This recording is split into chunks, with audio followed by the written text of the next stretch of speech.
Oh, T.S. Luthra is also here. Please welcome T.S. Luthra.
का आपके पास है मेरा वो सीवी है? ठीक है।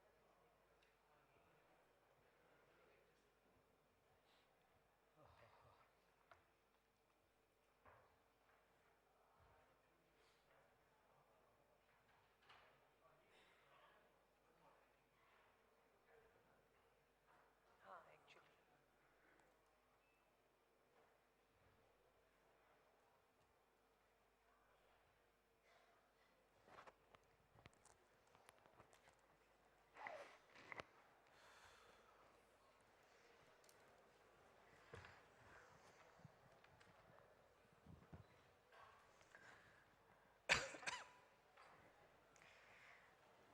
आप सभी को नमस्कार। जयपुर लिटरेचर फेस्टिवल 2014 और आज उसका आखिरी दिन। गुलाबी ठंडक जयपुर की और उस पर से गुलाबी सी दिखती हुई बरसात और उस सब के बावजूद कविता को सुनने आप सभी का आना, ये हम सब के लिए बहुत गौरव की बात है। आज का ये सेशन है नवरस। जिंदगी में रस ना हो तो जिंदगी क्या, और रस चाहे कोई भी हो, जिंदगी की खूबसूरती में अक्सर वो नए रंगों को भरने का काम करते हैं। और यही वजह है कि इस सत्र का नाम रखा गया है नवरस। और इस नवरस की खासियत ये भी है कि आपको इस मंच से अलग अलग स्वर और अलग अलग अंदाज सुनने को मिलेंगे। सूत्रधार का काम कम बोलना होता है, इसलिए अपनी बात को यहीं से शुरू करते हुए और वहीं पर विराम देते हुए आपका मैं परिचय कराना चाहूंगी आज जो खास कवि हम सबके साथ है। स्वागत करते हैं यतीन्द्र मिश्रा का। कवि है, संपादक है, संगीत की दुनिया से इनका तारुफ है। सिनेमा पर इन्होंने बहुत काम किया है। हाल में इनकी किताब हमसफर छपकर आई है, जिसमें हिंदी सिनेमा की 100 सालों का लेखा जोखा है। हिंदी पोइट्री में इनका काम यदा कदा, अयोध्या तथा अन्य कथाएं और इसके अलावा विभास के नाम से प्रकाशित हो चुका है। यतीन्द्र का हम स्वागत करते हैं। उनके साथ हैं तेजिंदर सिंह लूथरा, धर्म से कवि और कर्म से पुलिस अधिकारी। दिल्ली पुलिस में एक वरिष्ठ पद पर तैनात है। मुझे लग रहा था वहां आम आदमी पार्टी का इतना हंगामा चल रहा है, लूथरा साहब दिखेंगे या नहीं दिखेंगे, तो अच्छा लगा। आम के बीच आपकी कविताएं भी हम सुन पाएंगे आज। तेजिंदर लूथरा की कविताओं में एक आम इंसान का दर्द है, आम इंसान की जो खिंचाव है, जो शिकन है, वो बार बार दिखाई देती है। इनका कविता संग्रह 80 घाट का बांसुरी वाला बहुत लोकप्रिय हुआ और उसे राजकमल ने प्रकाशित किया। मेरे साथ तालियां हो जाए। हमारे देश के कई बाबाओं ने भी ये कहा है कि तालियां बजाना ना सिर्फ सुनने वालों की ताकत के लिए, सेहत के लिए अच्छा होती है, बल्कि बजाने वालों के लिए भी। आप जानते होंगे वो बाबा कौन है, नाम नहीं लूंगी। मेरे साथ है काजल ओझा वैद्या। इनकी खासियत ये है, ये कर्म से मीडिया से जुड़ी हैं और धर्म से कृष्ण की बात करती हैं और लिखती हैं कविताएं भी। 56 से ज्यादा किताबें इनकी प्रकाशित हो चुकी हैं। अभी इन्होंने ये राज मुझे नहीं बताया कि इतनी कम उम्र में 56 किताबें कैसे लिखी, लेकिन लिख चुकी हैं। गुजरात इनकी कर्मभूमि है। लेखन के साथ इनका नाता कई वर्षों से कई अलग अलग आयामों से जुड़ा है। टेलीविजन, रेडियो, सिनेमा, इन सब पर लिखने में इनकी खासी दिलचस्पी है। मेरे साथ हैं अर्जुन देव शरण जी। तालियां। अर्जुन देव शरण जी एक वेल नोन प्लेराइट हैं, नाटककार हैं, थिएटर डायरेक्टर हैं और राजस्थान के एक लोकप्रिय कवि हैं। कई किताबें राजस्थानी फोक थिएटर पर उन्होंने लिखी हैं और इस समय प्रोफेसर हैं और हेड ऑफ डिपार्टमेंट है राजस्थानी डिपार्टमेंट के जयनारायण व्यास यूनिवर्सिटी जोधपुर में, और इसके अलावा राजस्थान संगीत नाटक के एकेडमी के चेयरपर्सन हैं। इनसे हमें खास तौर पर राजस्थानी स्वर सुनने को मिलेगा। बहुत बहुत स्वागत। साथ हैं सवाई सिंह शेखावत जी। शेखावत जी एक रिटायर्ड एडमिनिस्ट्रेटर हैं, प्रशासक हैं, कवि हैं और राइटर हैं, और इन्होंने 7 से ज़्यादा किताबें लिखी हैं कविताओं पर। और इनकी पहली राजस्थानी कहानी खूनपाल हिंदी में ट्रांसलेट हुई, उसके अलावा तेलुगु और डोगरी में, और एडिटर हैं ये राजस्थान की विकास मैगजीन की। उस तरफ नीरव पटेल जी। नीरव पटेल जी ये गुजराती दलित लिटरेचर से जुड़े हैं। ये बहुत खास बिंदु है इनकी पर्सनालिटी का, और इन्होंने देश की पहली दलित पोइट्री मैगजीन को शुरू किया। 70 के दशक के आसपास Gujarat burning from both sides, what did I do to be so black and blue, इसके अलावा बहिष्कृत फूलों, गुजराती दलित कविता और सिवियर्ड टंग स्पीक्स आउट, इन किताबों का इन्होंने लेखन किया और ये ज़्यादातर कविताएं दलित साहित्य और दलित समाज से जुड़ी हैं। तो इस पैनल का बहुत बहुत स्वागत। तो आइए नवरस की इस सुंदर सुबह की शुरुआत पहली कविता और पहले कवि के साथ किया जाए। मैं स्वागत करना चाहूंगी यतीन्द्र मिश्रा जी का कि वे अपनी कुछ कविताएं हमारे साथ साझा करें। हमने कार्यक्रम की रूपरेखा इस तरह से रखी है कि सब 5-5 मिनट की कविताएं सुनाएंगे, और अगर आपकी इजाजत होगी तो मैं भी सुनाऊंगी, और अंत में 10 से 12 मिनट का समय हम सवालों के लिए रखेंगे। स्वागत है यतीन्द्र जी आपका। धन्यवाद वर्तिका जी, और इस पूरे पैनल को मैं प्रणाम करता हूँ। सब मेरे सीनियर ही लोग हैं, मेरे ख्याल से वर्तिका जी ही समवयसी होंगी। और महफिल में श्री नंद भारद्वाज जी बैठे हुए हैं, बहुत सीनियर पोएट हैं, मैं उनको सलाम करता हूँ। मैं अपनी छोटी छोटी 2 कविताएं विभास से और एक छोटा सा पीस सुर की बारादरी से पढ़ना चाहूँगा, जो बिस्मिल्लाह खां साहब पर है। 5 मिनट में ये तीनों मैं पढ़ के सुनाता हूँ आपको। एक कविता है, एक ही आशय में तिरोहित। एक ही आशय में तिरोहित, सत्य का मुख देखते हुए अपनी सुई में डालता है जुलाहा धागा। सत्य का मुख देखते हुए अपनी सुई में डालता है जुलाहा धागा। संशय की महीन बुनावट से परे जारी रखता है अपना काम, सिलाई, तगाई और टांकने की शर्तें। सूर्य की ओर ताकते हुए उड़ती हैं अनगिन सतरंगी चिड़ियाँ, बसेरे से दूर अनथक लगी रहती दाने तिनके की आस में। सूर्य की ओर ताकते हुए उड़ती हैं अनगिन सतरंगी चिड़ियाँ, बसेरे से दूर अनथक लगी रहती दाने तिनके की आस में।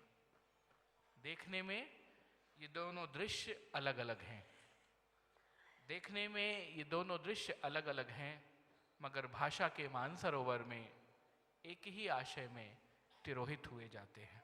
बहुत सुंदर।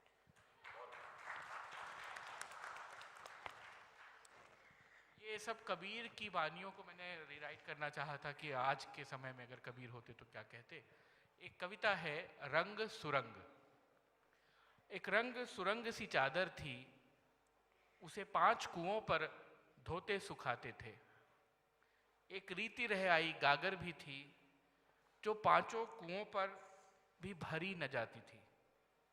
एक धूप का घाट भी था, जब तब उस रंग सुरंगी चादर को बिछाते थे, तब तब न जाने कहां से पूरी झमक से बरसता था बादल। डेहरी के बाहर हम हर बार एक नई चुनरी रंगते थे, एक ऐसी चुनरी रंगते थे जिस पर आखिरकार प्रेम का रंग चढ़ सके। हर बार कोई रंग तो न चढ़ता था, पर न जाने कहां से विषय दाग जरूर पड़ जाता था, जो 5 कुओं पर धोने से भी नहीं छूटता था। धूप की बिछावन में पड़ी हुई चुनरी न तो विषय की स्याह छाप उड़ा पाती थी और न ही वह बरसने की ऋतु में प्रेम का मजीठा रंग ही घोल पाती थी। यह सब होता था क्योंकि एक रंग सुरंग सी चादर थी। आज भी डर लगता है ये जानकर हमारे पास अभी भी एक रंग सुरंग सी चादर है। बहुत सुंदर। और एक छोटा सा पीस, ये मैंने 5 साल पहले बिस्मिल्लाह खान साहब जब जीवित थे तब उनसे कुछ संवाद किया था। एक पुस्तक लिखी थी सुर की बारादरी, लेकिन ये पुस्तक प्रकाशित हुई उनकी मृत्यु के बाद। एक उसका छोटा सा पीस सुना रहा हूँ। वो अपने जवानी के दिनों को जब याद करते थे तो कैसे याद करते थे। शहनाई के उस्ताद बिस्मिल्लाह खान साहब, वे अपनी जवानी के दिनों की याद करते हैं, अपने रियाज को कम, उन दिनों के अपने जुनून को अधिक याद करते हैं। अपने अब्बा जान और उस्ताद को कम, पक्का महाल की कुलसुम हलवाइन की कचौड़ी वाली दुकान व गीता बाली और सुलोचना को ज़्यादा याद करते हैं। कैसे सुलोचना उनकी पसंदीदा हीरोइन रही थी, बड़ी रहस्यमय मुस्कुराहट के साथ गालों पर चमक जाती हैं। खां साहब की अनुभवी आंखें और जल्दी ही खिस्स से हंस देने की ईश्वरीय कृपा आज भी बदस्तूर कायम है। एक बार उस्ताद विलायत खान ने कहा था, मैं आधा घंटा बजाकर जो वातावरण बनाता हूँ वो खां साहब जरा सा मुस्कुरा कर धो देते हैं। इसी बाल सुलभ हंसी में कई यादें बंद हैं। वे जब उनका जिक्र करते हैं तब फिर उसी नैसर्गिक आनंद में आंखें चमक उठती हैं। अब एक नाम मैंने लिया है अमीरुद्दीन, जो उनके बचपन का नाम है, तो उसी नाम से यह है आगे। अमीरुद्दीन तब सिर्फ 4 साल का रहा होगा। छुपकर नाना को शहनाई बजाते हुए सुनता था। नाना रियाज के बाद जब अपनी जगह से उठकर चले जाते, तब जाकर ढेरों छोटी बड़ी शहनाइयों की भीड़ से अपने नाना वाली शहनाई ढूंढता और एक एक शहनाई को फूंक कर खारिज करता। सोचता, लगता है मीठी वाली शहनाई नाना कहीं और रखते हैं। जब मामू अली बख्श खां साहब, जो उनके उस्ताद भी थे, शहनाई बजाते हुए सम पर आते, तब धड़ से एक पत्थर जमीन पर मारता था। सम पर आने की तमीज़ उन्हें बचपन में ही आ गई थी, मगर बच्चे को ये मालूम नहीं था कि दाद वाह करके दी जाती है, सिर हिलाकर दी जाती है, पत्थर पटक कर नहीं। और बचपन के फिल्मों के बुखार के बारे में तो पूछना ही क्या। उस समय 3rd क्लास के लिए 6 पैसे का टिकट मिलता था। अमीरुद्दीन 2 पैसे मामू से, 2 पैसे मौसी से और 2 पैसे नानी से लेता था। फिर घंटों लाइन में लगकर टिकट हासिल करता था। जब कुछ अक्ल आई तब उसने इस टिकट को पहले भीड़ वाले दिन बेचना शुरू किया। ब्लैक करने से 12 पैसे मिलते थे। इससे फिल्म भी हो जाती थी और अगली फिल्म के लिए पैसे भी बच जाते थे। जैसे जैसे अमीरुद्दीन जवान होता गया, सुलोचना के प्रति उसका शौक भी जवान होता गया। इधर सुलोचना की नई फिल्म सिनेमा हॉल में आई और उधर अमीरुद्दीन अपनी कमाई लेकर चला फिल्म देखने, जो बालाजी मंदिर पर रोज शहनाई बजाने से उसे मिलती थी। एक अठन्नी मेहनताना। उस पर यह शौक जबरदस्त कि सुलोचना की कोई नई फिल्म न छूटे और कुलसुम की देसी घी वाली दुकान, वहाँ की संगीत में कचौड़ी। संगीत में कचौड़ी ऐसे कि जब कुलसुम कलकलाते घी में कचौड़ी डालती थी, उस समय छन्न से उठने वाली आवाज में उन्हें सारे आरोह अवरोह दिख जाते थे। बहुत सुंदर। राम जाने कितनों ने ऐसी कचौड़ी खाई होगी, मगर इतना जरूर तय है कि अपने खां साहब रियाजी और स्वादी दोनों रहे हैं, और इस बात में कोई शक नहीं कि नाना की मीठी वाली शहनाई उनके हाथ लग चुकी है। धन्यवाद। वाह। यतीन्द्र जी की कविता के जरिए आपने महसूस किया होगा कि कविता का रस तो घुला ही घुला, कचौड़ी की खुशबू भी इस हॉल में भर गई। आपका बहुत बहुत आभार। Thank you. अब मैं निवेदन करना चाहूंगी अर्जुन देव शरण जी से। वे राजस्थान की आवाज़ है, एक जाने माने नाटककार हैं, थिएटर पर उनका बहुत सा काम है, पढ़ाते भी हैं, लेकिन उससे भी बड़ी बात ये है कि वे राजस्थान के संगीत नाटक एकेडमी से जिस पद के साथ जुड़े हैं, उसके ज़रिए राजस्थानी फोक, राजस्थानी शब्द, राजस्थानी भाषा को पल्लवित और पुष्पित करने के लिए एक बड़ी भूमिका अदा कर रहे हैं। स्वागत करते हैं अर्जुन देव चरण जी का। आप सभी को नमस्कार। मैं राजस्थानी में मारी छोटी छोटी कविताओं आपरे सामने राखूंगा। उम्मीद करूं कि आपने दाय आवेला। पहली कविता है आ दुनिया। कितनी छोटी सी लागे आ दुनिया मने, कितनी छोटी सी लागे आ दुनिया मने, मैं थारे ताई पूगूं आ हो जावे पूरी। कितनी छोटी सी लागे आ दुनिया मने, मैं थारे ताई पूगूं आ हो जावे पूरी। एक दूजी कविता, हथियार और थारी कूख, हथियार और तुम्हारी कोख। आंधो इसको उपजावे अजान डर, बगतरी कड़ियां कस ऊभो होवे गुमेज। हार जीतरी बारखड़ी पजियोड़ो मानखो बनावे नवा नवा असला। अश्वत्थामा रे ब्रह्मास्त्र सु ले नाइट्रोजन बम ताई, सगड़ा रे नुक्के लिखियोड़ो होवे एक नाम, वे घड़ी घड़ी शोधे थने। अश्वत्थामा रे ब्रह्मास्त्र सु ले नाइट्रोजन बम ताई, सगड़ा रे नुक्के लिखियोड़ो होवे एक नाम, वे घड़ी घड़ी शोधे थने। मां सगड़ा हथियार थारी कूखरा बैरी क्यों है। मां सगड़ा हथियार थारी कूखरा बैरी क्यों है। एक और कविता, थारी गाथा। काया बांधन ने लाया कांकण डोरड़ा, शादी करते हैं तब। काया बांधन ने लाया कांकण डोरड़ा, मन बांधन ने लाया थारे मोड़। काया बांधन ने लाया कांकण डोरड़ा, मन बांधन ने लाया थारे मोड़। मैं थने लेवण ने नी आया हा मां, मैं थने लेवण ने नी आया हा मां। लेवण ने आया मूंगो दाइजो बरी बेस एक पगरखी। लेवण ने आया मूंगो दाइजो बरी बेस एक पगरखी। थारी गाथा मोड़ सु पगरखी ताई पसरी ओड़ी है। थारी गाथा मोड़ सु पगरखी ताई पसरी ओड़ी है। दो एक और छोटी कवितावां आप रे सामी राखूं।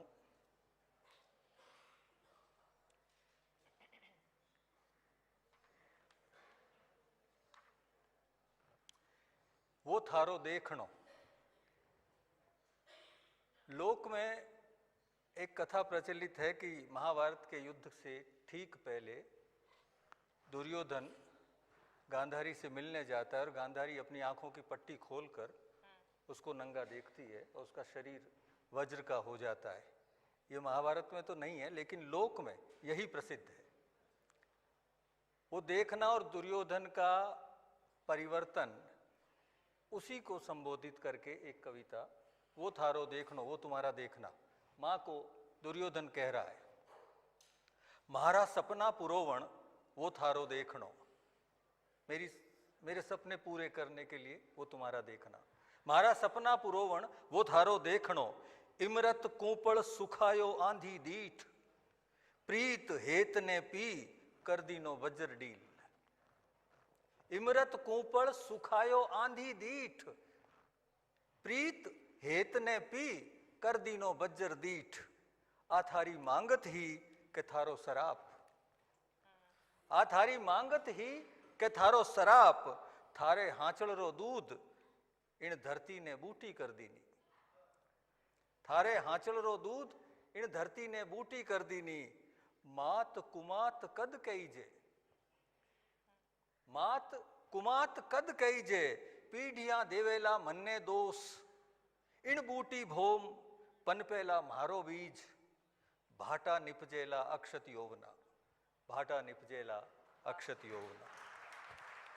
आपका बहुत बहुत आभार। राजस्थान से अब चलते हैं सीधे Gujarat.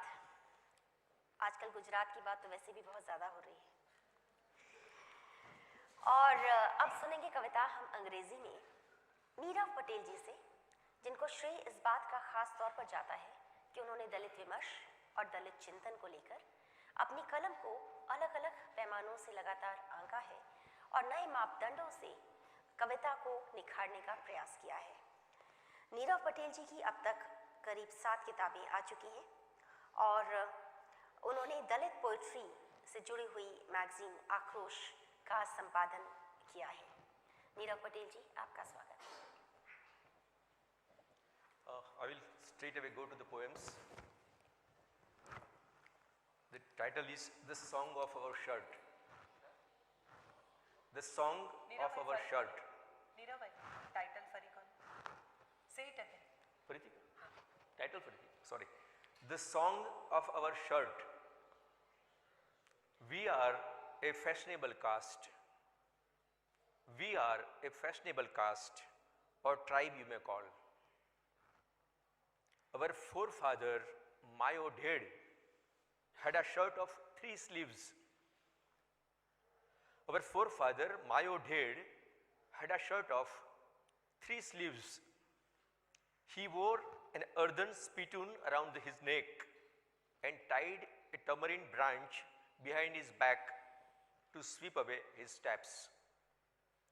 His father had a shroud as his shirt, and his father stitched a shirt of his own skin.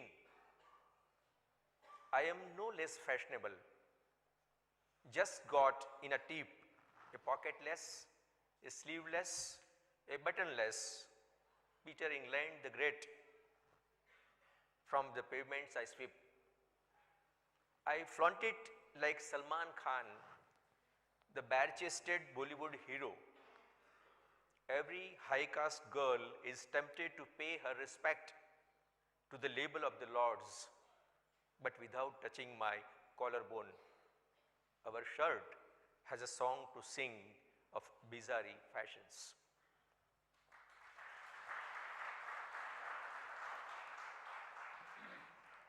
The next one is The Misled Sun. It is about the second millennium when it was inaugurated in every nook and corner of the world. This is how I address to the sun. I have no word of welcome for you. I have no word of welcome for you, O saffron sun of this new millennium. No beating of drums, no blowing of trumpets, nor will I go gaga on the gala eve. Whether you rise from the deep romantic chasm of the Konark Apsara or from the shaft of the Koteshwar Lingam, you are no longer the global god, the Masiha sent on the perennial mission of shining on all and sundry. You were sent to herald a new day every day. You were sent to herald a new day every day with a ray of hope for each and everyone. But you fell prey to the prayers. But you fell prey to the prayers. You succumbed to the shlokas and enamored by enchanting richas, tempted by the Aryan offerings, and shed all your rainbows to dye yourself in saffron. You disowned us Dalits and called it a day. You now shine on the shrines and skyscrapers and never ever peep into our tanning pits, treating us as untouchables. You made them citizens, and now you make them netizens, ousting us as the denizens of Narmada. You made us churn the ocean to have amrit for them and poison for us. Father of all biodiversity, you are now the mere misled meteor, fallen from the pedestal, devoid of gravity and dignity, the savage son of the universe, unjust and oppressive. You are not Y2KOK. You are not Y2KOK, a corrupt Verna virus affected disk, unfit to be ushered in the next millennium. I curse you. I curse you. You will diminish on each sob and sigh of the despaired Dalits. Let me call Lorca's woodcutter.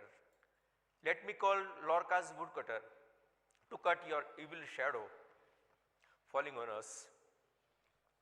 Let me call Lorca's woodcutter to cut your evil shadow falling on us. Sorry. No, I won't bid farewell to your eve, nor shall I welcome you your dawn. That's all. Thank you Nirav Patel ji. कविता की एक पंक्ति है, मैं इतना सार्वजनिक हो गया कि मुझे मेरे सिवा सब पहचानने लगे। इस कविता को लिखा है तेजिंदर सिंह लूथरा जी ने। परिचय के तौर पे ये शामिल करना चाहूँगी एक जाने माने आईपीएस अधिकारी, और एक ऐसे समय में जब पुलिस, सत्ता, प्रशासन, राजनीति को लेकर हम में से ज़्यादातर के जहन में गहरे, गंभीर, तीखे और कुछ असहज सवाल आते हैं। उन तमाम असहजताओं के बीच में श्री तेजिंदर लूथरा कविताओं के जरिए एक बेहद संवेदनशील समाज को जानने का प्रयास करते हैं। बनारस का लोकप्रिय 80 घाट और उसी 80 घाट को केंद्र बनाकर लिखा गया उनका कविता संग्रह 80 घाट का बांसुरी वाला पिछले साल बेहद चर्चित रहा और विश्व हिंदी पुस्तक मेले में उसका विमोचन किया गया। तेजिंदर लूथरा जी का स्वागत करती हूँ और उम्मीद करती हूँ कि कुछ ऐसी कविताएं हमें सुनाएंगी जो हमें उस पक्ष को भी समझने का एक मौका दें जिसके बारे में हम सुना करते हैं पर बहुत सोचने की कोशिश नहीं करते। तेजिंदर लूथरा। धन्यवाद दोस्तों। समय कम है तो मैं सिर्फ 2 कविताएं सुनाऊंगा और 2 कविताओं से पहले 2 बहुत छोटी छोटी कविताएं।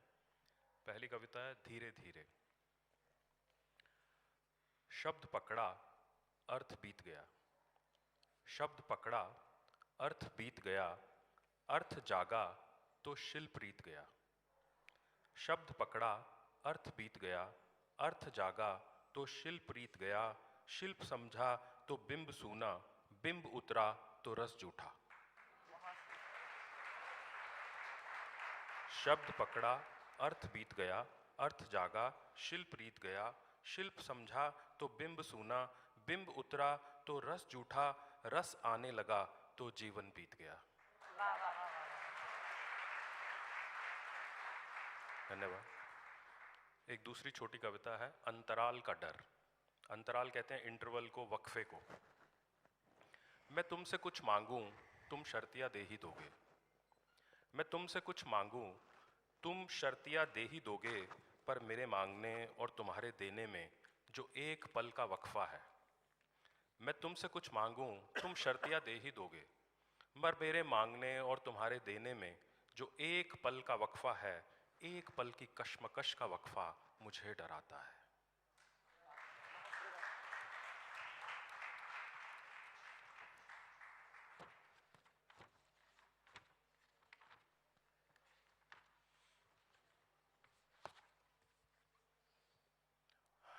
ये मेरी कविता है, इसका शीर्षक है एक कम महत्व वाला आदमी। ये दुनिया ऐसी है, इसमें हर आदमी रिलेटिवली निस्बतन कहीं ना कहीं कम महत्व वाला हो जाता है। तो ये इस कॉन्टेक्स्ट में ये कविता हर किसी के ऊपर लागू होती है, हर आदमी इसके कॉन्टेक्स्ट में आ जाता है। एक कम महत्व वाला आदमी।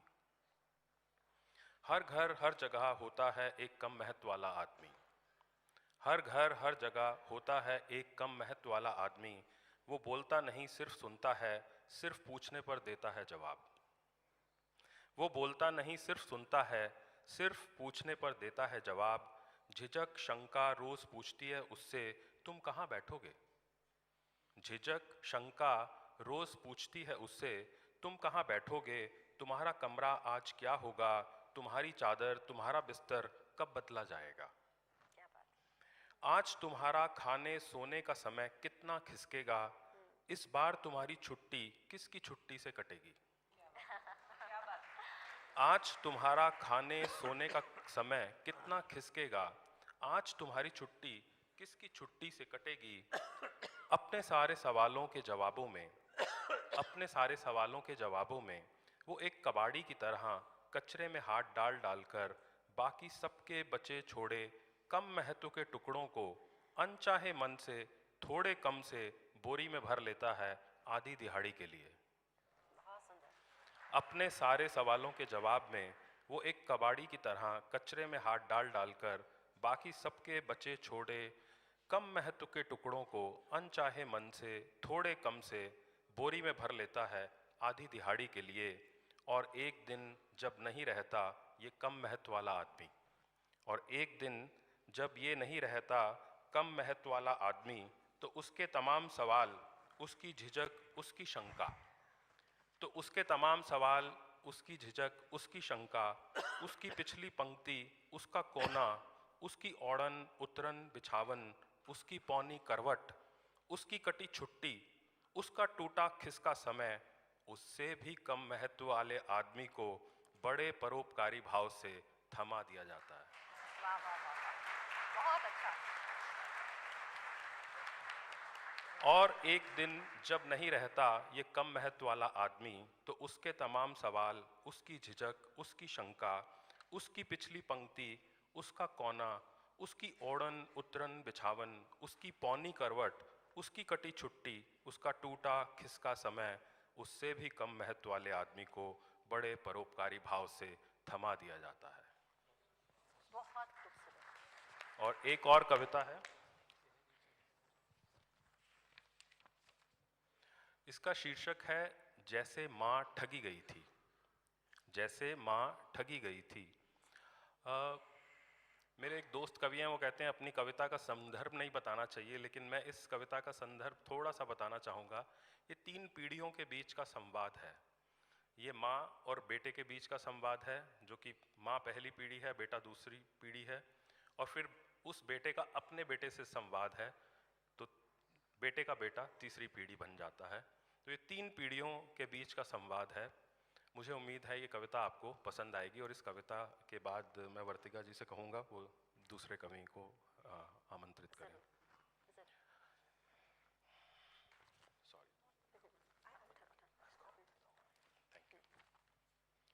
जैसे माँ ठगी गई थी।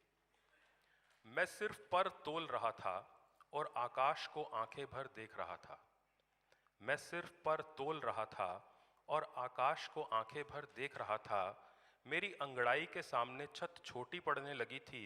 मेरा साहस 2-4 कदम पल्लू छोड़ रहा था। मेरी अंगड़ाई के सामने छत छोटी पड़ने लगी थी। मेरा साहस 2-4 कदम पल्लू छोड़ रहा था। सभी करते हैं कोशिश, कुछ सोच समझकर, कुछ बाल हट में, सभी करते हैं कोशिश कुछ सोच समझकर, कुछ बाल हट में, कुछ अधिकार से, कुछ फर्ज में। मेरी कोशिशें साधारण थी पर माँ के लिए नहीं। मेरी कोशिशें साधारण थी पर माँ के लिए नहीं। अपनी उंगली छूटने की सोच भर से वो इतनी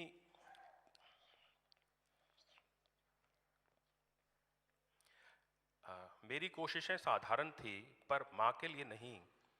अपनी उंगली छूटने की सोच भर से वो इतनी कमज़ोर पड़ गई थी कि रोने लगी थी। अपनी उंगली छूटने की सोच भर से वो इतनी कमज़ोर पड़ गई थी कि रोने लगी थी। माँ सोचती थी मैं छोड़ जाऊंगा उसे लगभग सदा के लिए।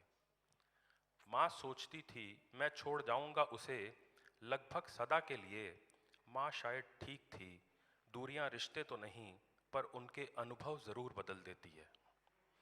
माँ शायद ठीक थी, दूरियां रिश्ते तो नहीं पर उनके अनुभव ज़रूर बदल देती हैं।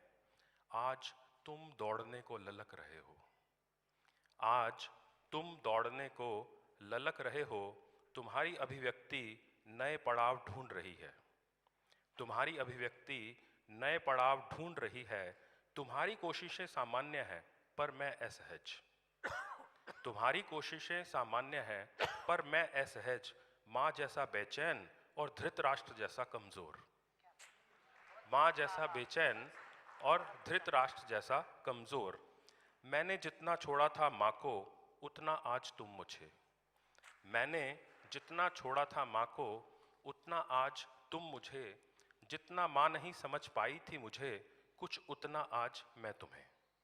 जितना माँ नहीं समझ पाई थी मुझे कुछ उतना आज मैं तुम्हें। जैसे माँ ठीक थी वैसे आज मैं ठीक हूँ। जैसे माँ ठीक थी वैसे आज मैं ठीक हूँ। तुम पर मेरे अभिमान के आसमान वैसे ही छोटे पड़ गए हैं जैसे माँ की पीड़ा के ब्रह्मांड के आगे माँ के गर्व मुझ पर। तुम पर मेरे अभिमान के आसमान वैसे ही छोटे पड़ गए हैं जैसे माँ की पीड़ा के ब्रह्मांड के आगे माँ के गर्व मुझ पर। मेरे बौने स्वार्थ ने तुम्हें क्यों नहीं बनाए रखा बौना।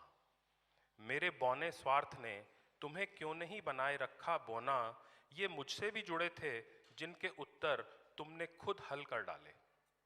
ये मुझसे भी जुड़े थे जिनके उत्तर तुमने खुद हल कर डाले। काश तुम गिर पड़ो अभी और मैं लपक लूं झट से। काश तुम गिर पड़ो अभी और मैं लपक लूं झट से। लगूं दुलारने फिर से सिखाने लगूं चलना उंगली पकड़ के। काश तुम गिर पड़ो अभी और मैं लपक लूं झट से।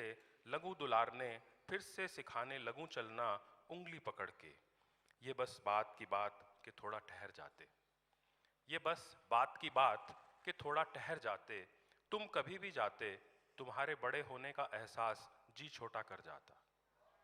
ये बस बात की बात कि थोड़ा ठहर जाते। तुम कभी भी जाते तुम्हारे बड़े होने का एहसास जी छोटा कर जाता। प्यास इतनी ही बुझाता जैसे मैं नहीं भूल पाया माँ को तुम भी मेरे साथ रहोगे। बहुत सुंदर। प्यास इतनी ही बुझाता जैसे मैं नहीं भूल पाया माँ को तुम भी मेरे साथ रहोगे। जैसे माँ ने छूटी उंगली से चलना सीख लिया आखिर मैं भी वक्त की कोई खाली उंगली पकड़ लूँगा। जैसे माँ ने छूटी उंगली से चलना सीख लिया आखिर मैं भी वक्त की कोई खाली उंगली पकड़ लूँगा। पीड़ा मर जाएगी कभी तो बन जाएंगे कुछ पुल नए। पीड़ा मर जाएगी कभी तो बन जाएंगे कुछ पुल नए। पर अभी तो यूं लगता है मैं वैसे ही ठगा गया हूँ जैसे माँ ठगी गई थी कई बरस पहले। बहुत सुंदर। पीड़ा मर जाएगी कभी तो बन जाएंगे कुछ पुल नए। पर अभी तो यूं लगता है मैं वैसे ही ठगा गया हूँ जैसे माँ ठगी गई थी कई बरस पहले। बहुत सुंदर। धन्यवाद।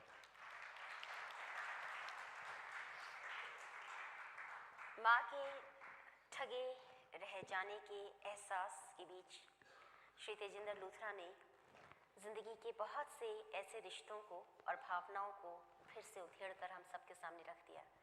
और मैं जानती हूँ कि मेरी तरह आप में से बहुत से श्रोता इस समय उसी ब्रह्मांड में उस ठगेपन को महसूस कर रहे होंगे। अब मैं स्वागत करूंगी श्री सवाई सिंह शेखावत जी का।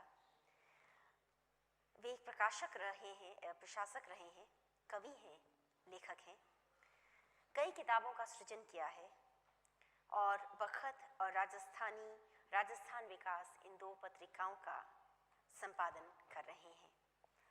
सवाई सिंह शेखावत जी के जरिए हम फिर से लौटेंगे राजस्थान और उस जमीन से कुछ भावनाओं के अलग संप्रेषण को सुनने का प्रयास करते हैं। श्री सवाई सिंह शेखावत। नमस्कार मित्रों, पहले चिट्ठियों के बहाने कुछ छोटी छोटी कविताएं। पहली चिट्ठी। मेरी स्मृति में आज भी हरा है वह दिन जब आदमी ने लिखी थी पहली चिट्ठी। पहली चिट्ठी आत्मा की आकुल गुहार, किसी और के बहाने स्वयं अपना उत्तर मांगती हुई। आदमी क्यों लिखता है चिट्ठी? मैंने जब भी सोचा, सारे तर्कों के विरुद्ध एक जवाबी खत को भारी पाया। दूसरी कविता है हर चिट्ठी। कितनी बड़ी है ये दुनिया, हर चिट्ठी छोटी पड़ जाती है। कितनी बड़ी है ये दुनिया, हर चिट्ठी छोटी पड़ जाती है। आदमी के लिए उतनी सी है दुनिया जितनी सी उसकी चिट्ठी में आती है। क्या होगा उस दुनिया का जो चिट्ठी से बाहर रह जाती है। वाह वाह वाह, बहुत सुंदर। कितनी बड़ी है ये दुनिया, हर चिट्ठी छोटी पड़ जाती है। आदमी के लिए उतनी सी है दुनिया जितनी उसकी चिट्ठी में आती है। क्या होगा उस दुनिया का जो चिट्ठी से बाहर रह जाती है। और इसी सीरीज में अगली कविता पीढ़ियों के पार से। आज मिली वह चिट्ठी जो दादाजी ने लिखी थी मेरे नाम। आज मिली वह चिट्ठी जो दादाजी ने लिखी थी मेरे नाम। मैं भी लिखूंगा चिट्ठी कल अपने परपोते के लिए। पीढ़ियों के पार से आती हैं चिट्ठियां, पीढ़ियों के पार जाती हैं चिट्ठियां। बहुत सुंदर। इसी में छोटी कविता एक और उम्र भर। तय था जब लिखा जाना अपनी चिट्ठी का, ठीक उसी वक्त छीने गए कलम और कागज। तय था जब लिखा जाना अपनी चिट्ठी का, ठीक उसी वक्त छीने गए कलम और कागज। उम्र भर लिखी हमने औरों की चिट्ठी।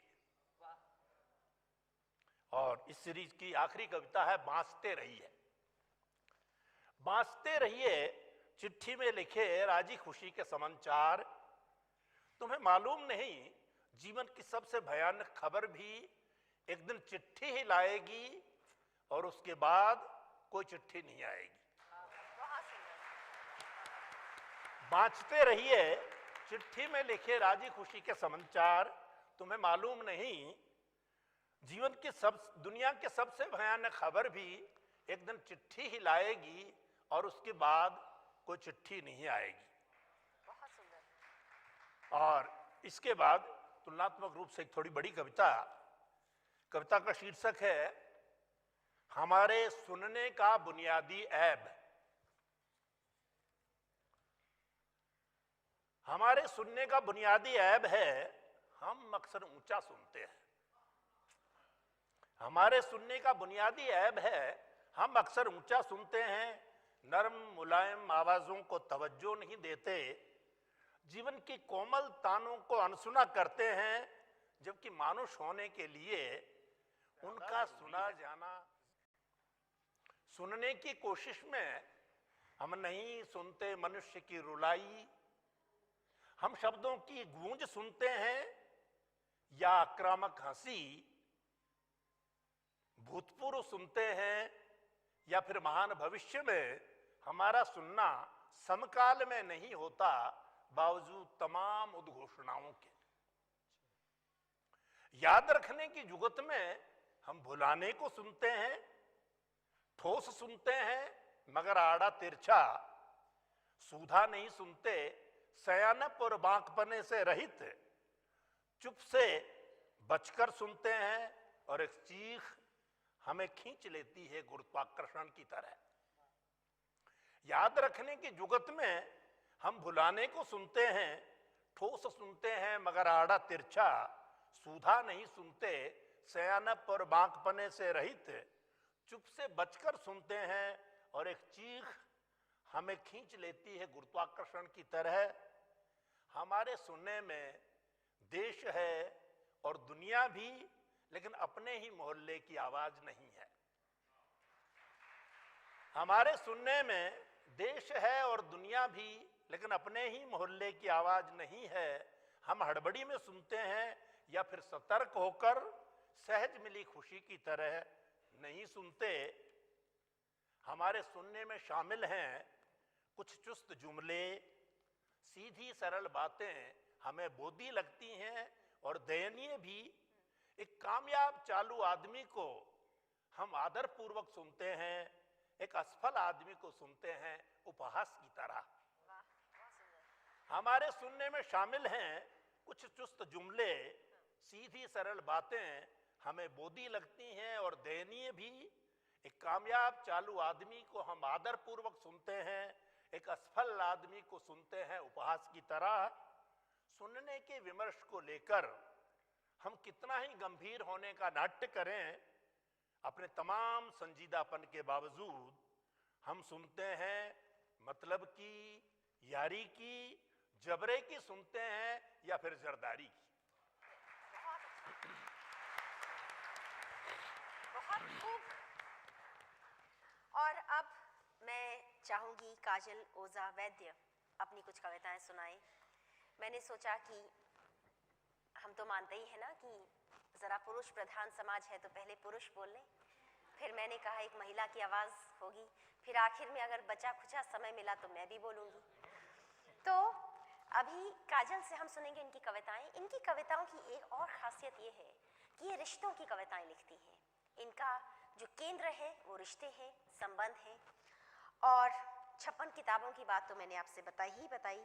उसके अलावा अनुवाद, निबंध, इसके अलावा इन्होंने कई ऐसी किताबें लिखी हैं जिसका सीधा ताल्लुक पत्रकारिता से है। काजल, आपका स्वागत। टुकड़ा टुकड़ा टूट के बिखर जाता है हर रोज, टुकड़ा टुकड़ा टूट के बिखर जाता है हर रोज। दोस्त ही हैं जो कतरा कतरा बहाते हैं। कौन है किससे करे शिकवा, कौन है किससे करे शिकवा, अपने ही हैं जो जानते हैं रास्ता मेरी तकलीफ के घर का। एक और छोटी कविता। जाने क्या हुआ था उस आखिरी पल में मुझे याद नहीं, जाने क्या हुआ था उस आखिरी पल में मुझे याद नहीं। जुदाई का सबब हो तो बताती जमाने को, जुदाई का सबब हो तो बताती जमाने को। बस इतनी खबर है मुझको, बस इतनी खबर है मुझको कि कुछ बेआवाज टूटा था। बस इतनी खबर है मुझको कि कुछ बेआवाज टूटा था। दिल था या भरोसा मेरा, दिल था या भरोसा मेरा। उस रात से फिर ख्वाबों ने भी रास्ता बदल लिया होगा।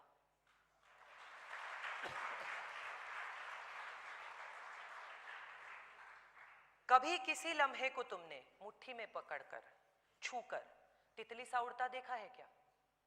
कभी किसी लम्हे को तुमने मुट्ठी में पकड़कर छूकर तितली सा उड़ता देखा है क्या? कभी किसी आंखों की धूप को आंसू की बारिश में धुलकर उजली होते देखा है तुमने? कभी किसी आंखों की धूप को आंसू की बारिश में धुलकर उजली होते देखा है तुमने? कभी किसी एहसास को इतना गहरा पाया कि जहन तुम्हारा रोम रोम अंदर बाहर एक सा लगता? कभी किसी एहसास को इतना गहरा पाया कि जहन तुम्हारा रोम रोम और अंदर बाहर एक सा लगता? किसी नाम को मंदिर की घंटी के जैसे गूंजता सुना हो शायद तुमने? किसी नाम को मंदिर की घंटी के जैसे गूंजता सुना हो शायद तुमने? स्याह अंधेरे पल में कोई ख्याल किसी का, स्याह अंधेरे पल में कोई ख्याल किसी का, लौ बनकर जला हो, रात भर फिर साथ चला हो शायद।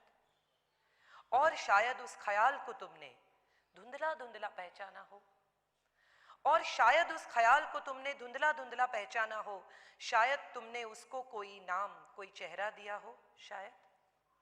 रिश्तों के उस रंग बिरंगे ताने बाने बुनते बुनते शायद तुमने कहीं किसी कच्चे धागे को झटक कर तोड़ा फेंक दिया हो शायद।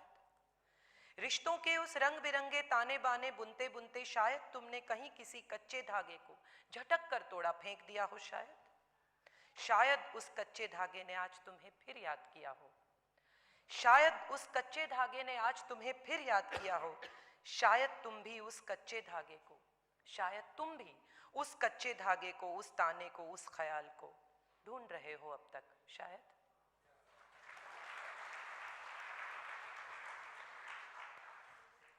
ये वजूद के किस्से सारे, ये वजूद के किस्से सारे, आंसू भी हैं खारिश भी, उस रिश्ते में धूप थी ज्यादा और थोड़ी सी बारिश भी। ये वजूद के किस्से सारे, आंसू भी हैं खारिश भी, उस रिश्ते में धूप थी ज्यादा और थोड़ी सी बारिश भी। कच्ची नींदें, गीली आंखें और कुछ झूठे सपने भी, कच्ची नींदें, गीली आंखें और कुछ झूठे सपने भी, जिस जिसने फेंके थे पत्थर उसमें थे कुछ अपने भी, जिस जिसने फेंके थे पत्थर उसमें थे कुछ अपने भी। रेत पे लिखी एक कहानी पानी को सुनाए कौन, रेत पे लिखी एक कहानी पानी को सुनाए कौन, उस किस्से में कितना कुछ था अब तुमको बताए कौन, उस किस्से में कितना कुछ था अब तुमको बताए कौन। तुमने तोड़े पुल वो सारे, तुमने तोड़े पुल वो सारे और रास्ते भी मोड़ दिए, मैंने भी कागज की कश्ती को बहती हुई ही छोड़ दी। एक लंबी कविता। कुछ लोग इसे आज भी मेरा घर कहते हैं, कुछ लोग इसे आज भी मेरा घर कहते हैं। दरअसल ये एक मकान है, सजा संवरा साफ सुथरा, इसका अपना एक वजूद है, पहचान है, नाम और नंबर है। उसके खुद के जानने पहचानने वाले लोग भी हैं जो आते हैं वक्त बेवक्त, कभी खटखटाते हैं दरवाजा, झट से खुल जाता है वो। इसके अपने जानने पहचानने वाले लोग भी हैं जो आते हैं वक्त बेवक्त, कभी खटखटाते हैं दरवाजा, झट से खुल जाता है वो। कभी ठहाकों की आवाजें गूंजती हैं, कभी प्लेटें, कभी गिलास की खनखन इस मकान को जिंदा कर देती है। कुछ लोग इसे आज भी मेरा घर कहते हैं। वैसे इसके दरवाजे पर मेरा नाम अब भी है, वैसे इसके दरवाजे पर मेरा नाम अब भी है, कुछ और नामों के साथ ही सही। मैं भी यही सोचती थी, मैं भी यही सोचती थी कि यही मेरा घर है। मैंने कभी मकान नहीं समझा इसे। बड़ा लगाव था मुझे इसकी दीवारों से, फर्श और खिड़कियों से, पर्दे, पलंग, अलमारियां, डाइनिंग टेबल और कुर्सियां, सबसे मैं ढेर सारी बातें किया करती थी। लोग मुझे मिलने आते थे यहाँ, तब मेरा नाम नहीं था दरवाजे पर। लोग मुझे मिलने आते थे यहाँ, तब मेरा नाम नहीं था दरवाजे पर, फिर भी चले आते थे ढूंढते हुए। और मैं जब भी लौटती थी बाहर से, घर के नजदीक आते ही मेरे कदम तेज हो जाते थे। घंटी बजाने से पहले मेरा दिल मेरी आंखों में उतर आता था। दरवाजा खुलते ही सारा घर लिपट जाता था मुझसे। दीवारें झुक कर पूछती, कहाँ रह गई इतनी देर? कुर्सी कहती, बैठ जा, थकी होगी। डाइनिंग टेबल चिल्लाने लगता, चल खाना तैयार है, मुझे जोरों की भूख लगी है आज। बिल्कुल ठंडा बेस्वाद खाना बातों के मसाले से जायकेदार बन जाता। पता नहीं क्या खाते और किसके बारे में बात करते रहते हम। कभी तू और मैं नहीं थे उस वक्त, कभी तू और मैं नहीं थे उस वक्त, हम थे। जाने क्यों बिस्तर पर आकर मेरी सारी नींद गुम हो जाती।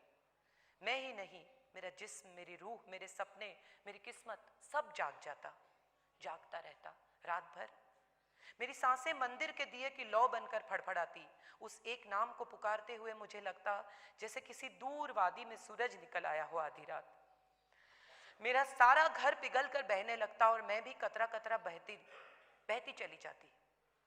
वो घर अपने हर कोने में, हर दीवार पर, हर पल में जैसे एक कविता लिखता रहता मेरे होने की। कभी दूर जाती 2-1 दिन, कभी दूर जाती 2-1 दिन तो घर साथ साथ जाता मेरे। मैं कहीं भी रहती, इतना बड़ा घर न जाने कैसे आंखें मूंदते ही मेरी आंखों के अंदर छुपकर सो जाता। इतना बड़ा घर न जाने कैसे आंखें मूंदते ही मेरी आंखों के अंदर छुपकर सो जाता। अब ऐसा नहीं होता, अब ऐसा नहीं होता। मैं अपने घर को याद करती हूँ, खुली आंखों से छत को ताकती हूँ रात भर। फिर भी कुछ लोग इसे आज भी मेरा घर कहते हैं, न जाने क्यों। फिर भी सोचती हूँ शायद मेरा घर जाग रहा होगा मेरे इंतजार में। डाइनिंग टेबल ठंडा पड़ गया होगा शायद, मगर भूखा तो होगा। मेरे आते ही पूछेगा चल खाना खा ले। चुप्पी में लिपटे खाने का जायका शायद इतना अच्छा न हो, मगर चार आंखों में बिना लफ्जों के भी कुछ कहा सुना जाएगा जरूर। मेरा बिस्तर छोटे से लैंप के सहारे चिड़चिड़ा सा बेचैन कुछ पढ़ने की कोशिश कर रहा होगा। मेरा बिस्तर छोटे से लैंप के सहारे चिड़चिड़ा सा बेचैन कुछ पढ़ने की कोशिश कर रहा होगा।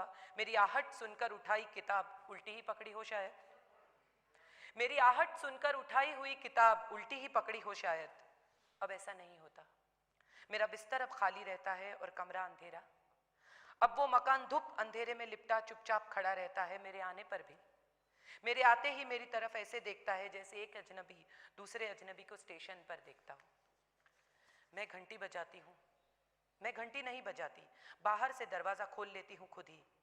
दीवारें मुझसे पूछती है फिर लौट आई तू?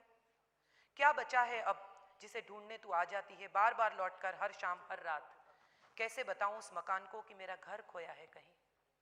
कैसे बताऊं उस मकान को कि मेरा घर खोया है कहीं, उसी मकान के किसी कोने में? फिर भी कुछ लोग आज भी इसे मेरा घर कहते हैं। फिर भी कुछ लोग आज भी इसे मेरा घर कहते हैं और इसके दरवाजे पर मेरा नाम अब भी है।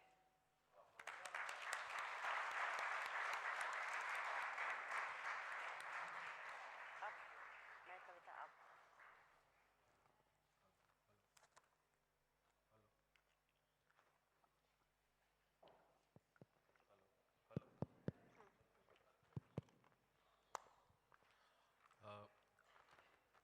वर्तिका जी हमारे बीच में हैं।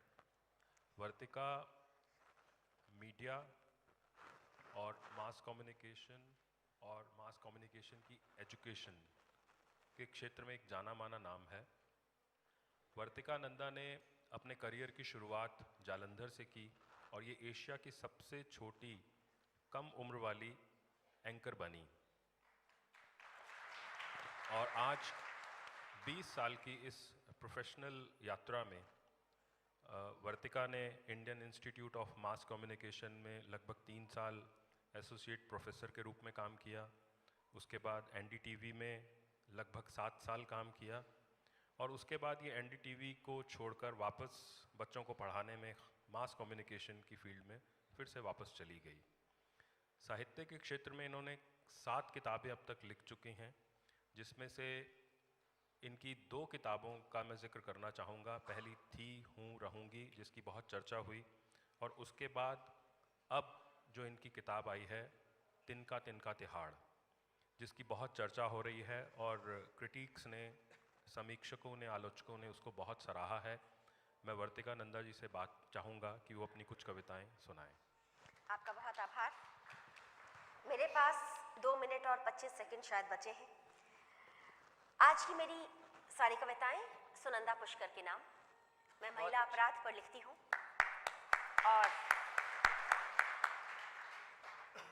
और जो बातें कही नहीं जा सकती किसी और माध्यम से वो कविता से कही जा सकती हैं।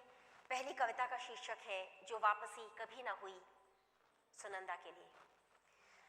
गाना गाते हुए घर लौटी औरत, इछलाती महकती भरी भरी सी घर लौटी औरत। मन में नाचती आंखों से नहाती घर लौटी औरत।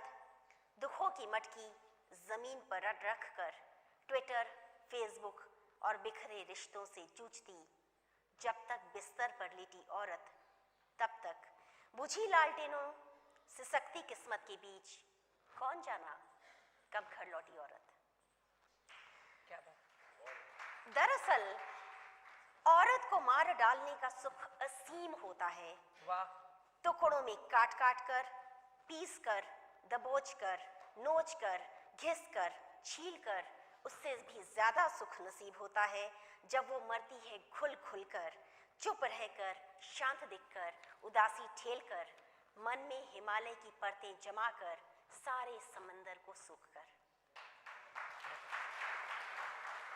लेकिन मारने वाला अक्सर भूल जाता है एक ही बात बार बार, नाखूनों के अंदर तक सब कुछ छिपाए औरत कभी भी पूरी नहीं मरती। नाखूनों के अंदर सच को छिपाए औरत कभी भी पूरी नहीं मरती। उसके पूरे ना मरने से ही थरथराती है जमीन और आसमान भी ओढ़े रहता है शर्मसार घूंघट। जिस पनघट को औरत जाती है, शुरू होता है वहीं से संगीत और शमशान को लगता है पूर्ण विराम, क्योंकि निचोड़े गए तन से बाहर आई औरत फिर सिर्फ एक औरत नहीं होती।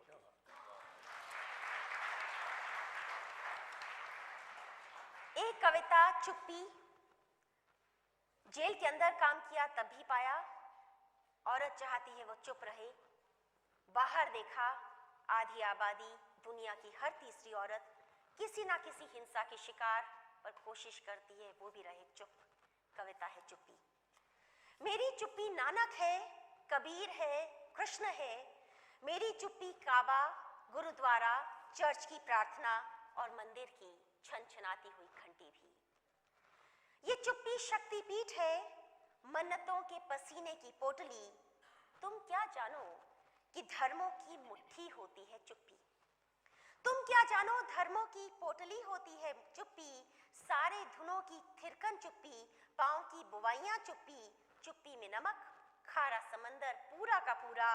मेरी चुप्पी में मेरा अवाक खून रिश्ता है। अपमान, अनकहे दर्द और कांपते सच से लबालब लदियां। चुप्पी, मेरी इस चुप्पी में मेरा बनाया बुद्ध है। चुप्पी में मेरे सारे सपने। चुप्पी में हट, चुप्पी में लाज, चुप्पी में मर्यादा, चुप्पी में सब कुछ चुप। मैं चुप्पी को रोज आटे में गूंथ कर अंदर निगल लेती हूँ। सुलगती हूँ, कटती हूँ, सहती हूँ, चुप्पी के साथ बैठती हूँ। ध्यान फरमाइएगा, चुप्पी इतिहास की इज्जत, वर्तमान के षड्यंत्रों का चक्रव्यूह और भविष्य की संभावित उतरनों के बलात्कार को रोके रखती है। देश और घर इसी चुप्पी के भरोसे भरते हैं सांस। और एक छोटी सी कविता श्रद्धांजलि। मैं सुनंदा पुष्कर को श्रद्धांजलि दे रही हूँ और उनके लिए भी जो आने वाले समय की सुनंदा पुष्कर हो सकती हैं। श्रद्धांजलियां सच नहीं होती हमेशा, जैसे जिंदगी सच नहीं होती हमेशा। तस्वीर के साथ समय, तारीख, उम्र, पता, ये सब सरकारी सबूत हैं। ये कौन लिखे कि मरने वाली मरी या मारी गई? श्रद्धांजलि में फिर श्रद्धा किसकी, कैसे, कहां, क्यों? यात्रा की फरेब, षड्यंत्र, पठार श्रद्धांजलि नहीं कहती।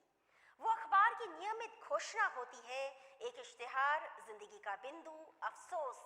लेकिन अफसोस श्रद्धांजलि जिसकी होती है वो उसका लेखक नहीं होता। श्रद्धांजलि जिसकी होती है वो उसका लेखक नहीं होता। इसलिए श्रद्धांजलि कभी पूरी नहीं होती। सच ना तो जिंदगी कभी पूरी होती है, ना श्रद्धांजलि। इसलिए बेहतर है जीना किसी उम्मीद के और मरना बिना उम्मीद के। परिभाषित करना खुद को जब भी समय हो, शीशे में अपने अक्स को देखना, खुद ही पोंछ लेना ऐतिहासिक रुमाल से। प्रूफ की गलतियां, हड़बड़ियां, आंदोलनों, राजनेताओं की घमाघम लड़ाइयां, बेहतर है खुद ही लिख जाना अपनी एक अदद श्रद्धांजलि।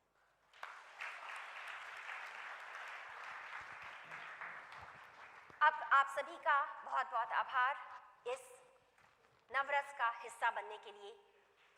जाते समय कुछ एक छोटा सा संगीत आपको सुनाई देगा। ये गाना है उन कैदियों के लिए जिसे लिखने का सौभाग्य मुझे मिला, तिहाड़ जेल के कैदी।